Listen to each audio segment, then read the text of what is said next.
Hey Mikey Likers! Nandito ulit tayo on another edition of Mikey Likey Vlogs.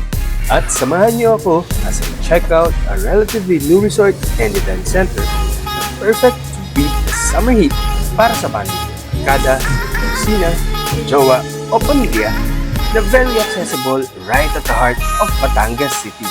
Tara!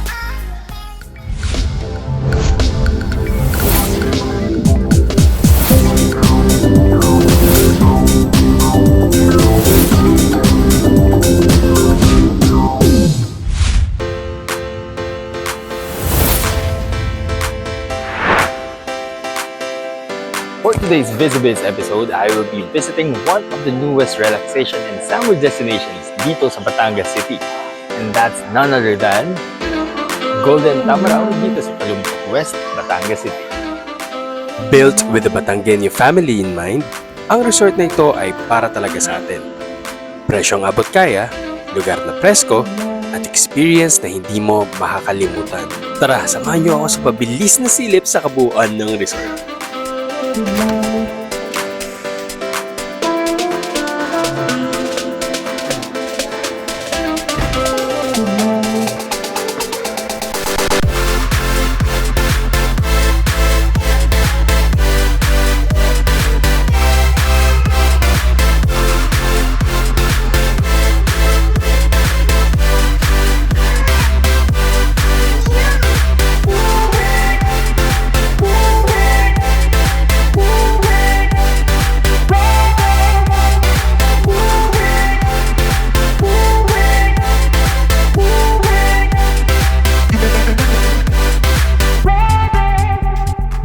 Bukas na ito for a little over a year at kahit bago pa lang, ramdam mo na agad ang homey at welcoming vibe pagpasok mo pa lang.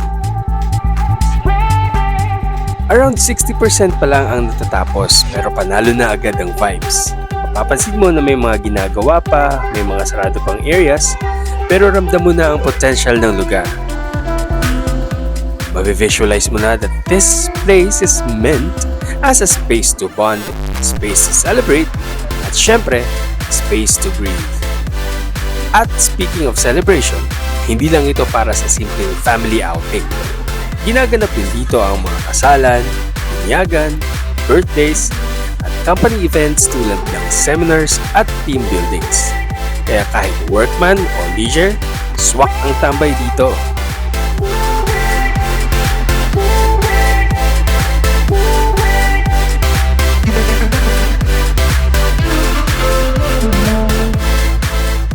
May mga ilan-ilan na rin na mga Instagrammable spots dito na perfect para sa mga photo ops.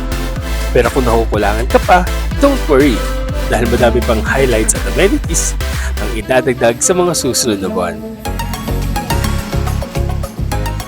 May mga nipa huts na pwedeng tulugan o tambayan. Perfect din to para sa mga malaking groups or kung day tour. And ito naman ang itsura ng kanilang mga private rooms for those who want more privacy. Sino pa namang hindi mag-enjoy sa kanilang kiddie pool? Let me highlight their cabanas, swak para sa mga big families. Siyempre meron silang shower, dressing rooms, and public restrooms para complete ang ating summer experience. Meron din silang gazebo, perfect para sa mga mahilig mag-food trip at mag-ihaw-ihaw.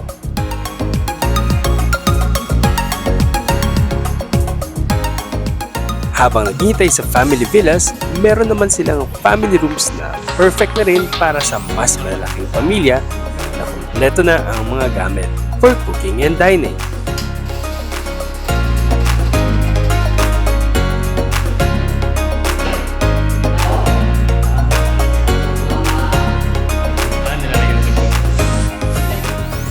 Napakalawak ng kanilang mga parking spaces at makikita mo pa rin dito yung mga areas na alam mong ide-develop pa para sa expansion. Ang ganda ng view, di ba?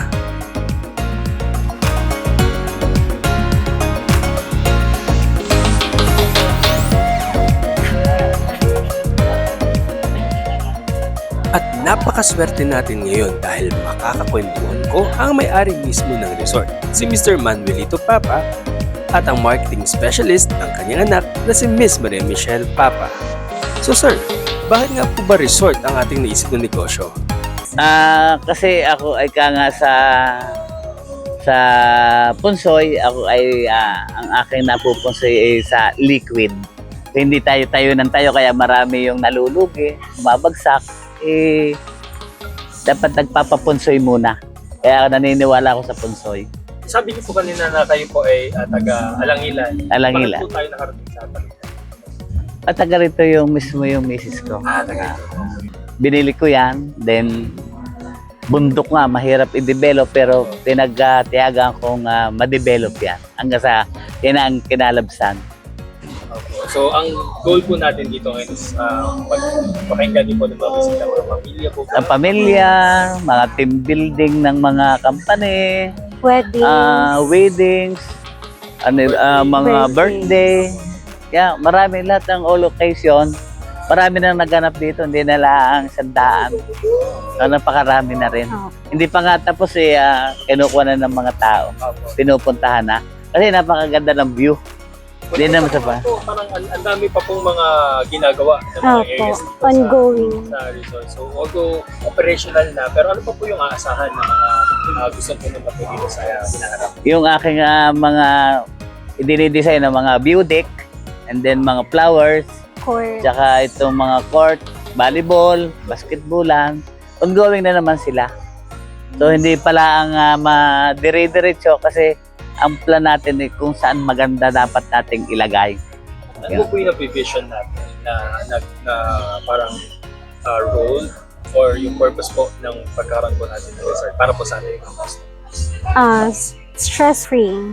Yun. Kasi 'di ba kalimitan po sa mga tao ngayon, stress na sa mga work, ayun. So ang makikita nila dito ay talagang yung mga view na nakakaalis ng stress sa ating mga customers. Yun. Mga gaano pa po katagal na maasahan? Talagang fully complete na po 100%. Year 2025 siguro ito full na. Tapos na to. So nasabi niyo po kanina parang bundok po itong area. So ano po yung mga naging challenges ninyo? Benefit po sa pagsisimula niyo po. Gano'n na po katagal itong resort? Ang construction natin magpa 5 years na. And then ang ating resort kaya medyo mababa ang rates namin ngayon is magwa 1 year na ang operation ng swimming pool namin. Pero yung construction ongoing pa rin. So nasabi niyo po 5 years of panahon po ng pandemic. Pandemic nagsimula. So, Kasi naaawa ako doon sa mga tao ko. Napakaraming tao kong mga construction worker, mga pest control technician ko. Tigil yung operation ng trabaho. Lagi nang hihingi, lagi nang kakain, ganyan. Ang ginawa ko, dinevelop ko ito habang pandemya, hindi nakakalabas ang mga tao. Agwanta kami sa nilagang saging, mga gulay-gulay. Awa ng Diyos, naka-survive pati mga tao ko ngayon. Hanggang ngayon, sila ang gumawa. ay, nakakatawa naman po yung tulong na ginawa. So, 30 katao yung tinutulungan ko, 30 pamilya. So, na-survive ko rin yun. Kaya ngayon, yung aking mga pagtatrabaho dito, halos sila na ang gumagawa. Sila na rin po yung mga Sila na rin ang gumagawa hanggang sa pagtulong. Ang tao kasi hindi nakakalimot pag maganda yung trato mo sa mga tao. Sa isang taon niyo po na operations, kamusta naman po yung takbo ng business? Ano po yung mga successes? Ano rin po yung mga naging challenges? Mahina nung pormero, siyempre hindi tayo kilala. So, kailangan talaga natin ng mga social media, mga advertising na yan. Tsaka yung kailangan din natin, madami tayong kaibigan na nasa paligid natin. Tsaka yung iba, pwede mong itinitik to, pare ganito. Kaya marami nakakalam. So ngayon po na mag-iisang taon na, kumusta naman po yung naging pagbabago sa kabila po ng mga naging challenges? Sa ngayon, naggabit araw na yung operation namin. Hindi na yung nag-aantay pa ng customer. Dire-diretso na. Tuloy-tuloy na. Narinuwa po sa... Hari nga naman, dire-diretso na. At ang mga tao naman, ang kailangan nga kasiyahan. Siyempre, masisipag din naman ang mga Batanggenyo. Kailangan nilang mag-relax. So, pag nakikita nila si Golden Tamaraw, iniisip nila puntahan. Yun. Kumbaga balik-balikan na. Binabalik-balikan. At ano naman sa tingin mo yung meron sa Golden Tamaraw na babalik-balikan? Yung amin, number 1, cleanliness. Safety ng Customers. customer. Kailangan lagi malinis. Lahat may mga, pag may maliligo, may on duty yung lifeguard natin. Securities. Lahat, paligid ng ilaw yan.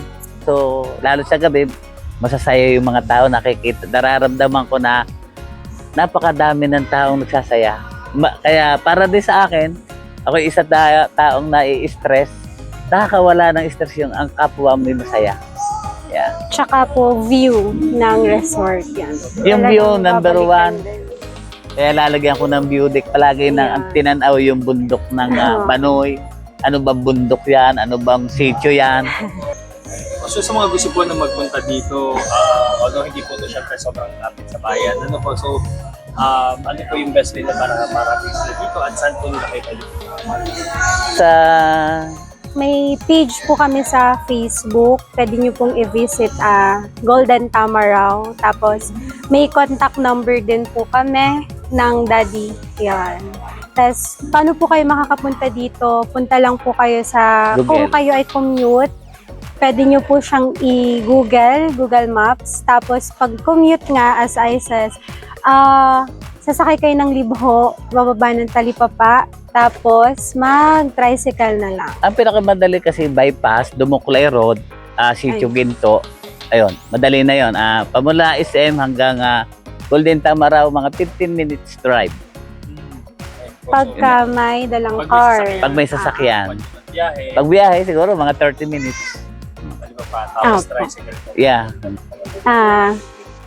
Visit us po dito sa Talumpok, Golden Tamaraw po. Yan. Thank you. Thank you po. Grabe ang init, no? Para kang niluluto sa sarili mong mantika. Ay, pawis pala. Kaya kung gusto mo magpalamig, mag-relax at magdiwaliw, hindi mo na kailangan bumiyahe ng malayo. Dahil nandito lang sa Talumpok West, Batangas City, ang Golden Tamaraw Resort. Hindi lang ito basta pahingahan. Isa itong bunga ng sipag, tiyaga at pagmamahal ng Pamilya Papa. Thank you for joining me on another Mikey Likey episode, and don't forget to click on like, subscribe, and don't forget to share this video. I'll see you on the next. Hi Mikey Liker, thanks for watching this video and don't forget to subscribe, hit the bell icon and like this video. See you on the next!